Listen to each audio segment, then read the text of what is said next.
May the Lord give you more than just a piece of paper at the end of your life. I hear you, God. Your voice rumbles like thunder. Yes. There's so many thoughts going through my mind right now, but I'm going to just do a sort of a segue. I'm going to be preaching from Luke chapter 6, and maybe this is a day for remembering, but in Luke 6, there's a text there. There's just 3 little verses that I want to look at, and I want to talk about protecting children. In fact, I want to talk about protecting all children. And this comes out of a direction and a pressure from the Spirit that began months ago, probably near the first of the year. In fact, at the beginning of this year, and we're in May now, so 5 months, I've been reading a book. And this book is on bioethics and how that the church needs to begin to speak into the heart and mind of culture and also lawmakers to help them to understand the Judeo-Christian values and ethics of human existence and human life. And particularly as it pertains to the body, because most of the time the church is talking about the spirit and the things of eternal nature, but the church also recognizes, because there was a physical resurrection of Jesus, because Jesus physically healed bodies, that we ought to always remember that we are embodied spirits. And there should be rightly a dignity that is placed on human life that is regarded with great fear and honor. So I began this book, and it's a tough read for me.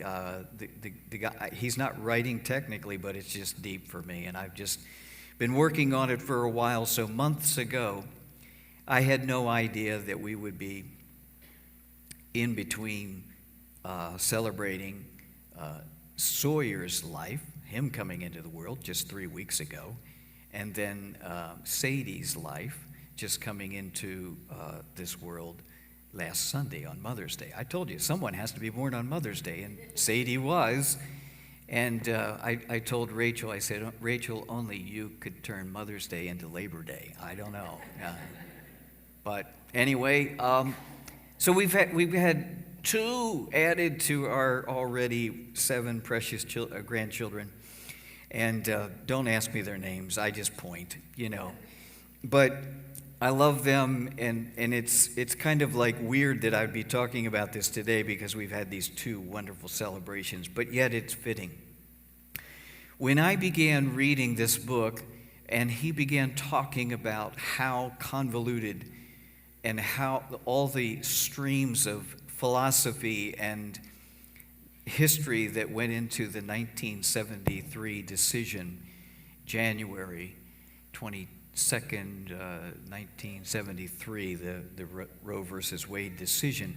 When he began talking about that, my mind went back in time, and I remembered that in the mid-70s, I visited Mount Union, Pennsylvania, and we were there for Creation Festival. Creation Festival used to be, and still is, kind of like a Christian Woodstock, So like everybody gathers together to camp together, and there's wonderful music, there's wonderful worship, and there's wonderful preaching. And I don't know why that's going on, but I'm going to jump over to the other mic, if you don't mind. I think we're just going to put this one aside.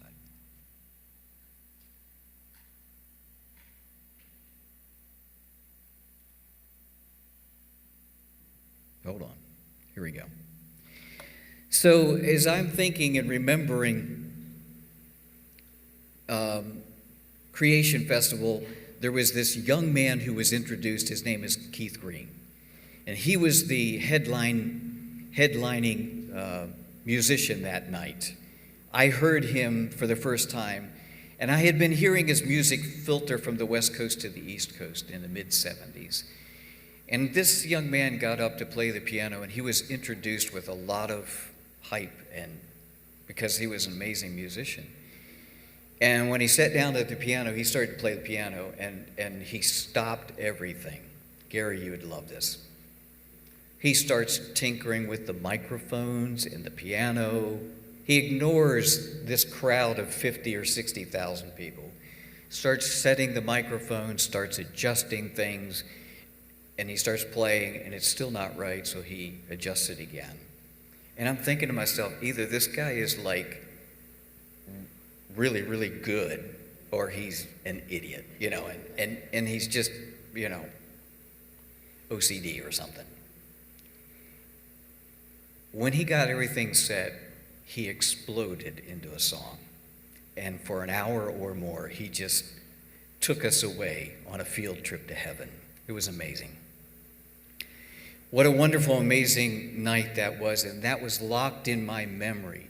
And less than 10 years later, I would be back, and the headlining speaker, now they had Tony Campolo and many, many tremendous speakers, but the headlining speaker this particular year was Melody Green, Keith Green's wife.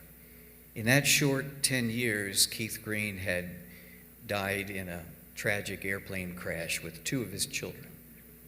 And she was there just moments, almost, after.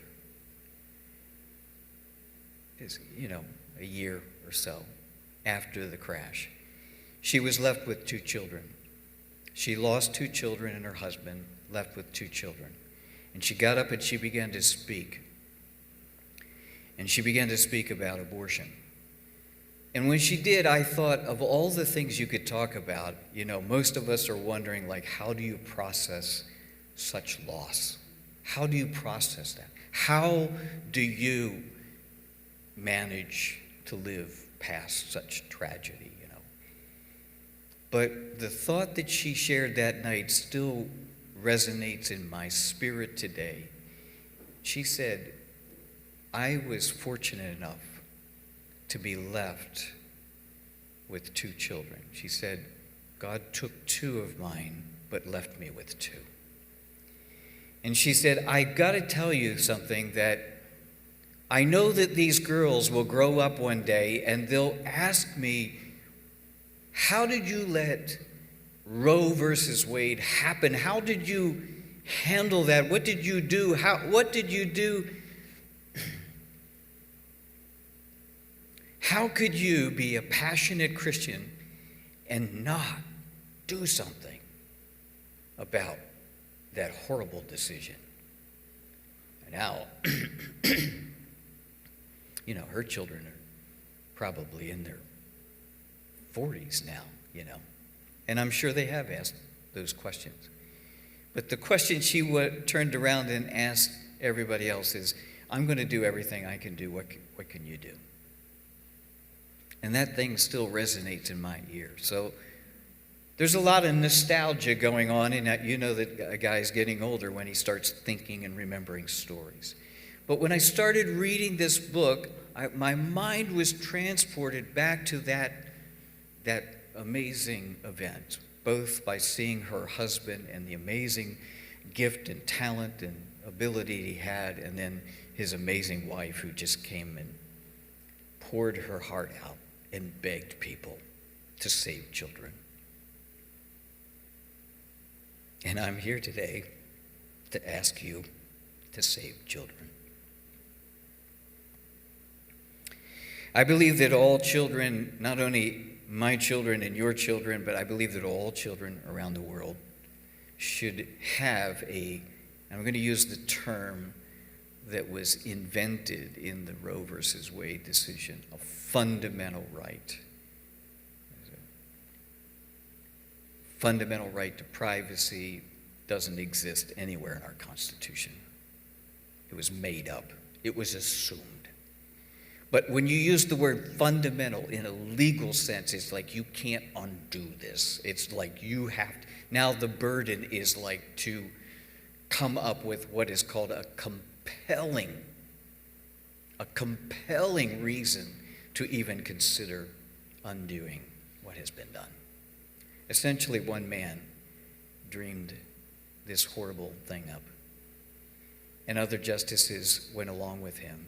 And it wasn't through the normal appellate courts and all of that. And That's a story for another day.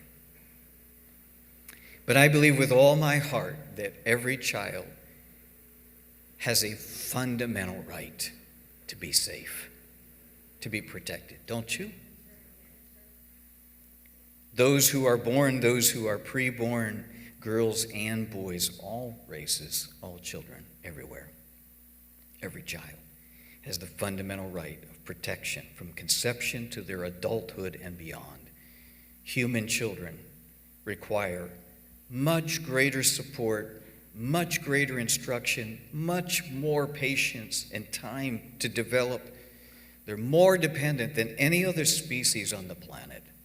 But their capacity to create, to imagine, to dream, to flourish, and to reflect the glory and the honor of God surpasses any other creature on the earth. My purpose today is not any way, shape, or form motivated by pressure from anyone or political upheaval and stuff we're going through right now. My purpose today is to call the church, the whole church, to adopt Jesus Christ's heart and his attitude for children, namely that those that the society oftentimes regard as the least in importance become the greatest in priority to Christ and to his kingdom. Let me read it again. My purpose today is to call the church, the whole church, to adopt Jesus Christ's heart and his attitude for children, namely that those whom society regards as least in importance really is actually greatest priority to Christ and to his kingdom. And with that, I want to take you to Luke chapter 6, and I think that Carrie will probably get those on the screen for you there. Luke 9 and verse 46, 47, 48. As you're turning, as you're looking, I just want to remind you that of these 3 verses, there's only one verse in red. So there's a problem, we call it an argument. There's something then that turns into an exposing of an attitude. And then when we get to the verse in red, then all of a sudden there's a priority. And that priority is the priority that you and I need to adopt today. So first of all, let's talk about the argument. But I want to read these verses to you, slow and with intention, because I really want them to sink down. In fact, a couple of verses earlier, Jesus said something to the disciples, and he said, I want this to sink down deep into your ears. I want these verses to sink down deep into our ears today. And I'll tell you why. It's not because, I think that I can say something today and you guys will go out and somehow reverse Roe versus Wade. I don't have that much hope right now. I do have faith. It's really, really bad law. And there's going to be a law student one day who's going to actually wake up and say, God, how did you ever get that from that? And going to be honest and say, that needs to be fixed. That's going to happen sometime. But I'm more concerned about you and me, that we start to adopt, if we don't realize how easily we can drift away from orthodox views in a time like this, when everything's up for grabs, it's just so easy to drift away from an orthodox view. And I just think we need to return to it and hold on to it, because I believe that Jesus is returning for a church that is without spot and without wrinkle. By the way, the verse that he gave me all week, everywhere I go, I've been just saying this verse, quoting it to people everywhere I go. It's first chapter of Song of Solomon. The woman who has been loved by such an amazing love, and this is kind of the answer to Judy's little statement a while ago, the kind of love that she has experienced from her husband is the kind of love that is so unequal. And she says, in frustration, because her brothers made her work in the vineyard, they made her work in the fields, and she became tanned and darkened by the sun, which was in her culture, equivalent to being mistaken for a slave or a servant, and the honor and the dignity that she wanted to have was not equal, because she wanted to present herself to her husband as something of an equal. And she just, in exasperation, she says, I'm dark, but lovely. I'm going to just tell you, if you don't realize it, you are dark. I'm dark. There's still a lot of darkness hiding in our hearts. But we're loved with a greater love. He loves us not because we're lovely. He loves us with a love that makes us lovely. So ladies, do what Judy did. Keep kissing your toads. One day they'll turn into a prince. I'm dark but lovely. I actually said that one place this week, and the guy got it. One of the guys got it. He really understood. Yeah. An argument started among them as to which of them might be the greatest. We probably could just go home and think about that. An argument. These are Jesus' best friends. Who's the greatest? Verse 47, but Jesus, knowing what they were thinking in their heart, took a child and stood the child by him, or by his side. They're arguing who's greatest. Jesus takes a child, stands him beside Jesus, puts his arm around him, like a dad would, And he said to them, whoever receives this child in my name receives me. And whoever receives me receives him who sent me. For the one who is least among all of you, this is the one who is great.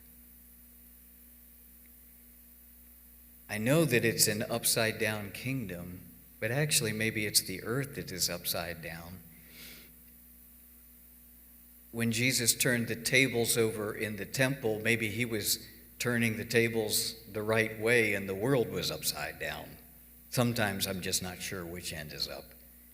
But I believe with all my heart that the profound simplicity of this text can just blow right past most people's mind. Because most of us just look at it and say, okay, well, children are innocent and children are, childlike. And Jesus was just trying to show them, don't be proud, be childlike, and miss the complete point that from heaven's viewpoint, the greatest person in the room is often the person we least expect. I want to unpack that. There's an argument. But what's the cause of the argument? It's his chosen closest friends, the 12 apostles on whom Jesus would rest his church. They were arguing. Oh my gosh. Shocking. We are dark. Which one of them was greatest, or which one would be the greatest? Okay, now this is ridiculous because, first of all, if I was Jesus, I would look at them and say, listen, if you think you're the greatest, you're a knucklehead. You're not. Anyone in this room who thinks they're the greatest, you automatically disqualified yourself. All right. Jesus, his heart's not dark like mine. I want you to consider a couple of things here real quick, is that 3 of these men, Peter, James, and John, they had just seen Jesus transfigured on the mountaintop. Okay? Those 3 should not be arguing about anything. If anything, they should be saying, did we really see that? I mean, Moses and Elijah and Jesus, just resplendent glory.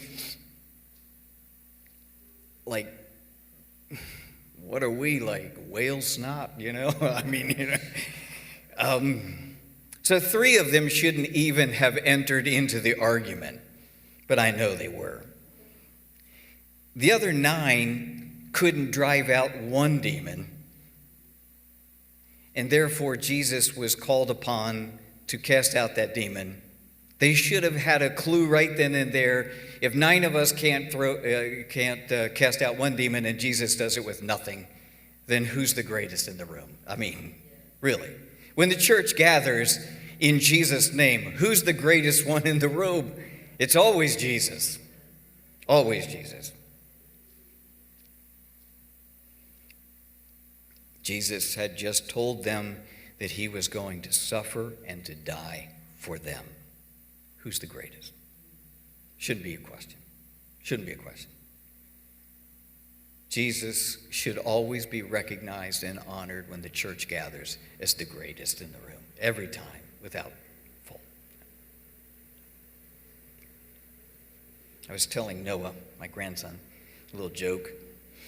So, Sunday school teacher goes into a classroom of kids, and she doesn't think she's going to be accepted well. She's a substitute teacher, and she's just trying to get their attention. She said, I was just wondering, guys, if anyone could tell me what that little gray fuzzy thing with a little fuzzy tail in your backyard jumping around, what is that thing called? And no one says a thing. She says, oh, come on, you know what it is. Right before winter, they're always gathering up nuts, always taking them and hiding them different places. Looks at the kids, and the kids go, no, come on, you know what that thing is. Little tiny critter, fluffy tail, jumping around, gathering up nuts, runs up and down trees, sideways and around, swirling around trees like nothing. What is that thing called? Finally, a little brave boy in the back raises his hand, and he says, look, teacher, I know that the answer is supposed to be Jesus, but it sure sounds like a squirrel to me. The answer is always Jesus. Always. Who's the greatest one in the room? It's always Jesus. But there was not only an argument, there was an attitude. What was the attitude? It's interesting that Jesus knew, just standing there, as they're arguing, he just looks out of the corner of his eye and, he knows what they're arguing about.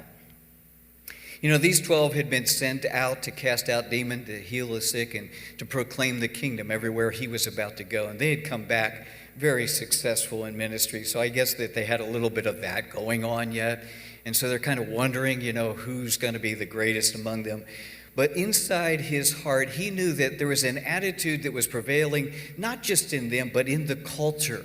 And they all they didn't even question it. It was just the way it was. For example, here's one thing. If there is anyone in society in Jesus' day who is lower than a slave, it would be women and children, in that order.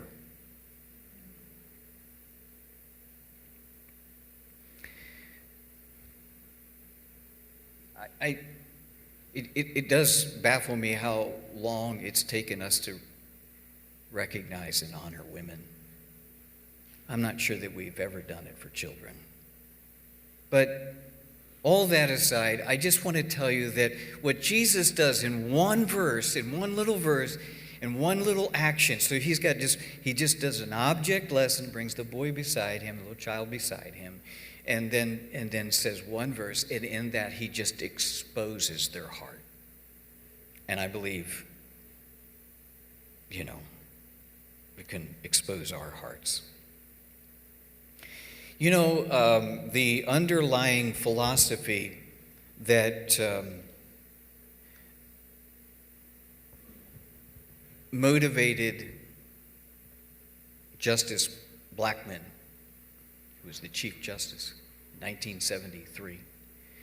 There were a couple of cases that had been sort of groundbreaking, but when he looked into the Fourth Amendment and then two other amendments to try to find a way to provide abortion rights for people in Texas, and then subsequently in the rest of the country, the philosophy that was undergirding him is called expressive individualism. Expressive individualism, there's a sheet on it that I've put a summary in the back on the table, and you can look at that, just view it. I'm not going to go into much detail just to tell you it's basically that whole me generation stuff. Like, in other words, the lowest common denominator that all of us have together is that we're Americans. And as Americans, we have fundamental rights. And with these fundamental rights, then one of the rights is to be yourself and be on your own and no one to tell you what to do, anything. You can't tell me what to do. Basically, we have the fundamental right to just do whatever we want. So the outcry of the 1960s free love, free sex was a lot of pregnancies. So in the 70s, in my generation, the outcry was we need casual sex, but then we also need to have no consequence for sex. So what we need is a way that we can be whoever we want to be with whoever we want to be with without any kind of attachment or strings attached or any kind of obligation. And we cannot have the consequence of pregnancy. You know, the consequence of human intercourse often, as you know, ends in pregnancy. That's where they come from, by the way, if you didn't know that. The babies come from people having sex with each other. Well, heterosexual people. Do I have to define it? I mean, you know. The point is this, that there was a generation that was wanting something, and it was less and less regulation. Actually, what it was is less and less of the church and the Judeo-Christian value and ethic controlling the prevailing culture of what was normal and expected of people. So if you did find yourself in a compromised situation and you found yourself pregnant, you know that used to be the decent and honorable thing to do would be to certainly not punish the child, but to, you know, change all your plans and get married. I know that didn't always work out, but it was the decent and honorable thing to do. And a lot of people did. But then all of a sudden, when marriages didn't work and a lot of divorce is on the rise and increase, then the culture wanted no consequence for any kind of sexuality. And the consequence we're talking about is babies. So the fallout of the 1973 decision has been an estimated 48 million children aborted to date. Almost 50 million children aborted. 30,000 a year in our state of Pennsylvania. 30,000 a year. Over half of them are at the behest of Planned Parenthood. Interesting little side fact, Planned Parenthood invested millions of dollars in Governor Wolf's election. And he rewarded them with $3 million this week. By the way, you should vote this week.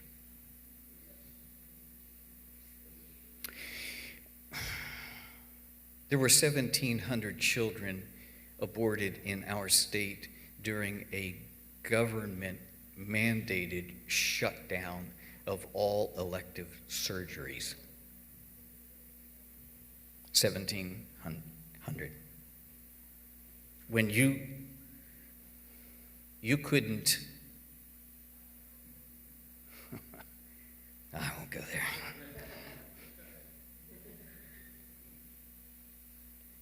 By the way, Governor Wolf was an escort for Planned Parenthood in his earlier years. Our hearts get exposed by the teachings of Jesus, and it makes people feel uncomfortable. So what we try to do is to change the norms or whatever, so we can all feel comfortable with one another. So, this is like the opposite of I'm dark and lovely. This is more like I'm lovely, and it doesn't matter what dark is, it's something altogether different.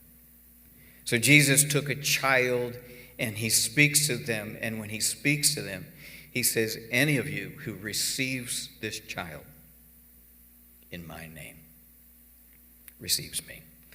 Now, I know that fools the church because we think that when we go in the name of Jesus, we're going in his authority. And that's still what he means, but it's a different kind of way now.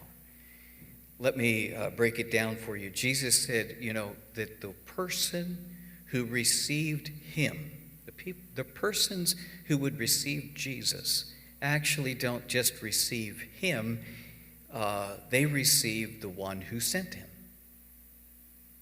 So if you receive Jesus, you've received the Father. So in other words, if you accept Jesus, you've accepted the Father. Does that work? If I reject Jesus, I reject the Father. Okay, why is that? Well, because Jesus was God's gift to the world, and he came as a child. God so loved the world that he gave his only begotten Son, that whoever would believe in him to have eternal life. So if God so loves the world, and his answer to loving the world, who is going to a lostness, an eternity without the love of God, if they were living their lives disconnected, always in the broken situation that Stephanie described a while ago when she looked at the man who is using alcohol to cope, and his brokenness and feeling disconnected from the universe. It's actually disconnected from God, disconnected from love. All we need to do is to receive Jesus. If we receive Jesus, then we will receive the Father, and the Father will be blessed and honored because we received his gift. Greatest gift he had to give, Jesus. I can't imagine what's in the heart of the Father if you reject his gift. I just can't imagine. I don't want to go there. If you just look at Jesus and his sacrifice for us and just say, no thanks. I just can't imagine that. I can't imagine a father allowing his son to die for the sins of the world and die for people, and someone to say, no thank you. I'm good. So Jesus, taking that analogy, you have to work it backwards and say, okay, so if you receive a child, then you've received it from Jesus, from the Father, and you have received a gift. If you reject the child, you reject the gift. Because when God wants to bless the world, he always sends children. When he wants to change things, when he wants to order things, even when we look in the scriptures, in Moses' day, we can look at his day. We can look at David's day. We can look at Samuel. We'll look at Jesus all the time. When God was ready to do something new, when he wanted to bless the world, he always sent a child. So if you, the idea is that if I reject the gift that Jesus has given me, then I've rejected the Father who sent him with the gifts. But if I accept the gift, then I accept Jesus. This is not how you get saved, is by receiving children. It's the gift that he's given us. So that's what it means when he says, if you receive this child in my name, I gave it to you. I gave you a gift. If I give you a gift, listen, I got to just kind of do this disclaimer. I tell people all the time, and it's really hard to hear, but it's just a matter of correct theology, is that there's all kinds of intercourse going on around the world at any given time, and not every one of those acts are in the will and the purpose of God. Just not. A lot of them aren't. But even when they aren't, when God gives a child, that child is in the will of God, even if the action was not in the will of God. Let's not go into rape and incest and all that. It just convolutes it. And I, my heart aches and the pain over that whole issue alone. And Judy and I have counseled people all the time. And, it's so deep. But oftentimes it clouds the issue. And I just want to say this, that really when we start talking about rape and incest, we're talking about another version of parental protection. The question isn't where was God when someone was being raped. The question is where were the responsible people who have guardianship over these children and over these people? Where are they? That's the question. The question is really not what was God doing. He delegated authority to parents to watch over their children and protect them and see that they're kept safe. And even the best parents do everything they can, and it still happens sometimes. I understand that. But even if the act was wrong, the gift was right. Thank you.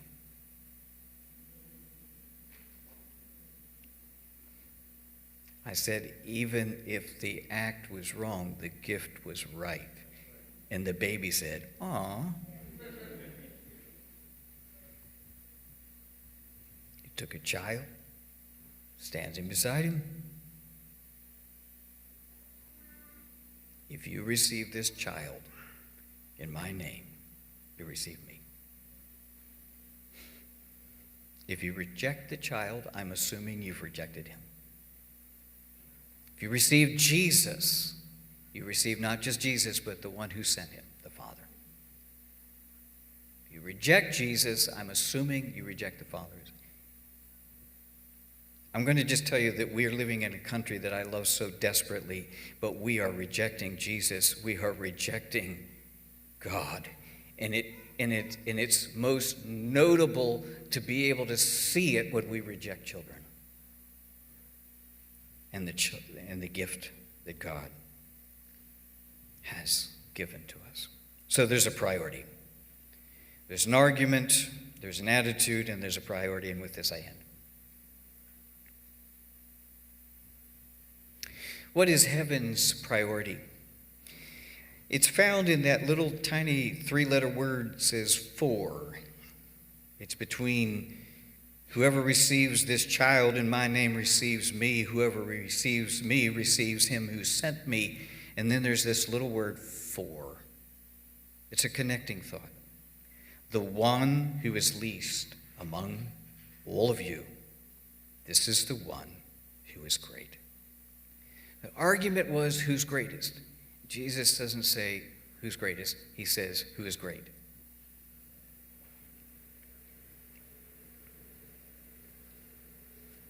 The greatest person in the room that day was not Peter. It was not James. It was not John. It was none of the disciples who were arguing. The greatest person in the room that day was Jesus, obviously. But what did the greatest person in the room explain is actually heaven's priority. He said, what you look at on the earth as least, I'm telling you, heaven looks at it and says, that is the greatest thing. The greatest priority isn't the greatest priority is the thing that you consider the least priority. The least thing that you think is a priority is the greatest priority. Can I just be meddlesome for a moment?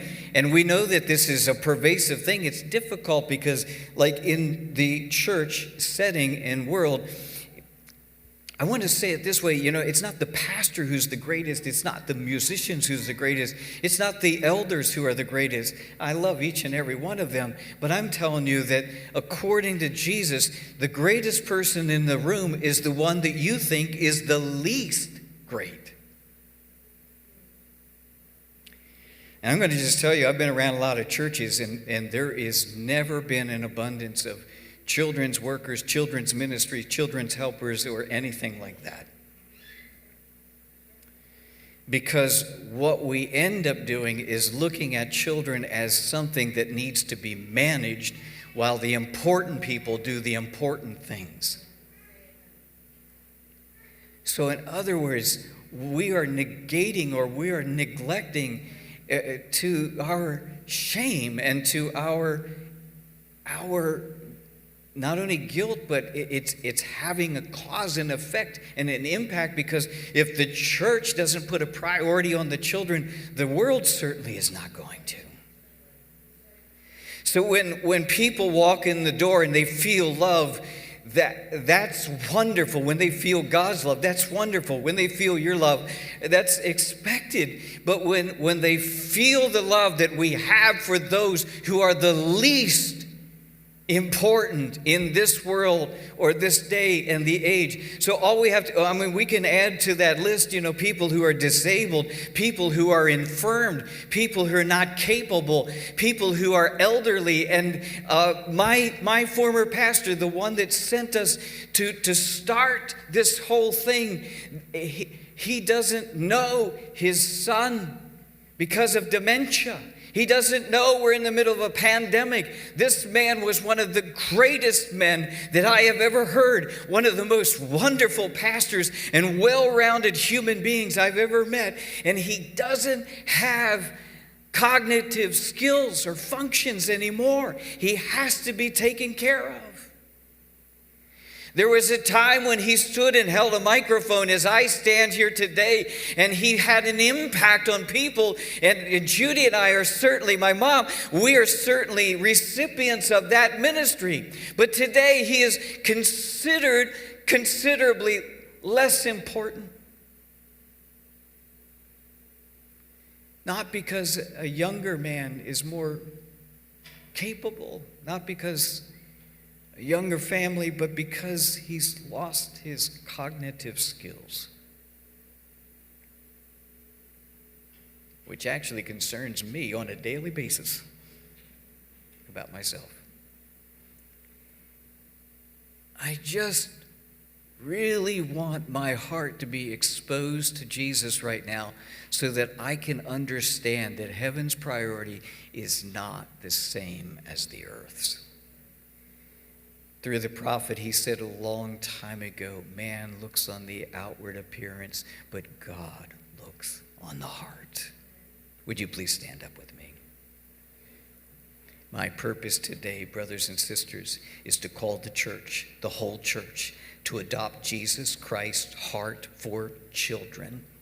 Namely, that those whom society regards as least important would become of the greatest priority to not only Christ and his kingdom, but they would become of greatest priority to us.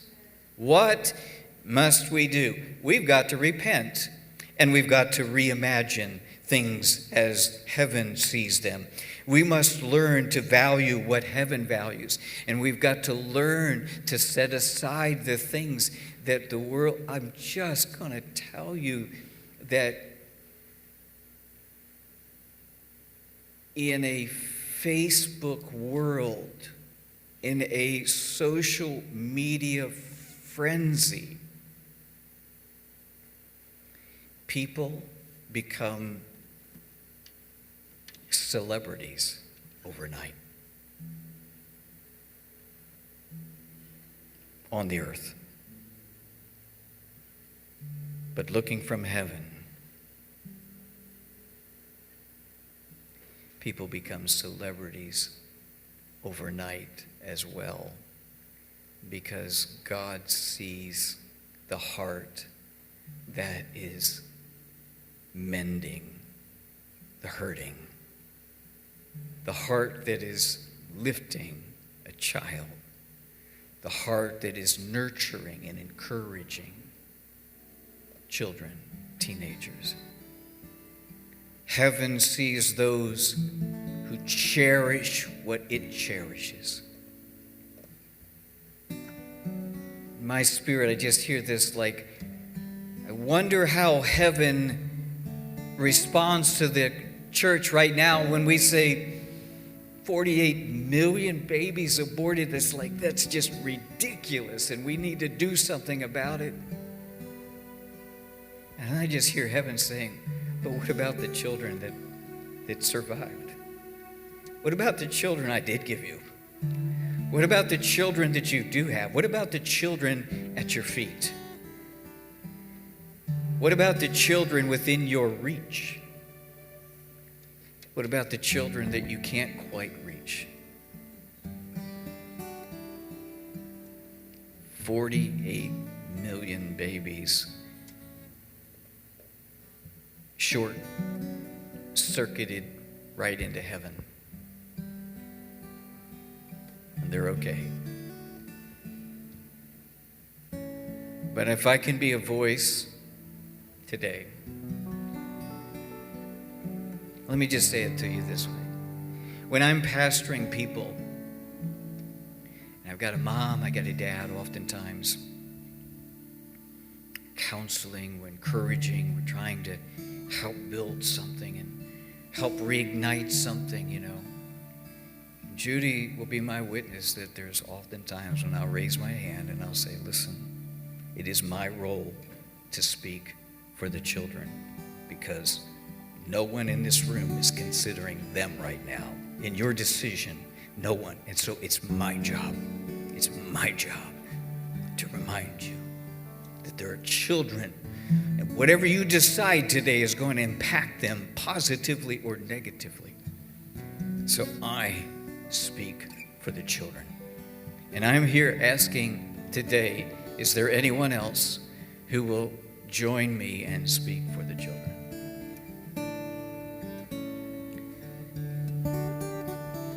I'm not talking about some kind of feel-good movement that might have a lot of fanfare and Facebook likes and shares. I'm talking about would there be people who say, look, excuse me, this may be none of my business, but I feel like I need to say something for the children right now. I just feel that we're missing something. I feel that we're neglecting something. This is a great church. It's really, really easy in a great church to think that we do that well, and I think we do it pretty well. But it's also really, really easy to get sloppy. And so I'm going to ask you today, for the children that are unborn, that's just a whole nother thing, but for the children at your feet, for the children within your reach, and those that are out of the reach, would you become a voice today? Would you and I let the Spirit of God commission us to be a voice for the children, to see that they're protected, all of them protected. I didn't even get a chance to go into the statistics of abuse and neglect and sexual assault. It's just sometimes too painful to talk about. But I've prepared some materials on the back table again.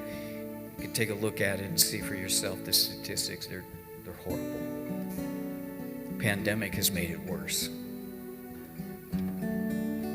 Cornerstone Fellowship, there's one thing that we could do for Walt Hoffman in his memory today, would be that we would pledge ourselves to be a voice for children. Father, I pray in the mighty name of the Lord Jesus Christ that as you begin this process of leading us by the hand, turning the tables right side up,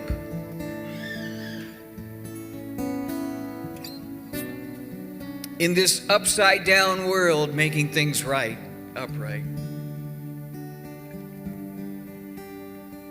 Father, I pray that you would commission us to go into this world and to be a voice for the children, where we protect the children, all of the children. We protect them all.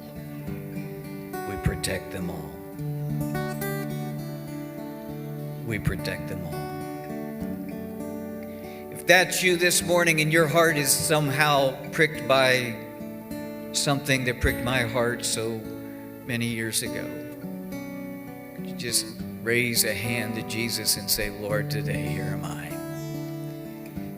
I'll be a voice for the children. I will be a voice for children. You give me the grace, I'll speak up. Would you give me, when you alert my attention, when you give me an assignment by the grace of God, I will be the voice for children, to protect them, to stand for them, to stand with them, so that we might begin to honor those that we often think are least. And I just feel so compelled to say that babies turn into toddlers, and toddlers turn into teenagers. And when they were so little, they were so cute, but when they're so big, they're so difficult. Can't stop speaking for children just because it becomes hard, just because it becomes difficult. If it's right, it's right. Do it anyways. I'll be a voice for the children. I will be a voice for the children.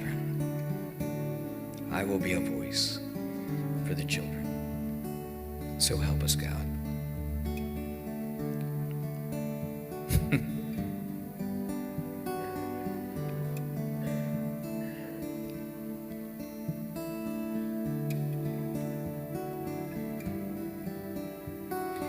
Red and yellow, black and white,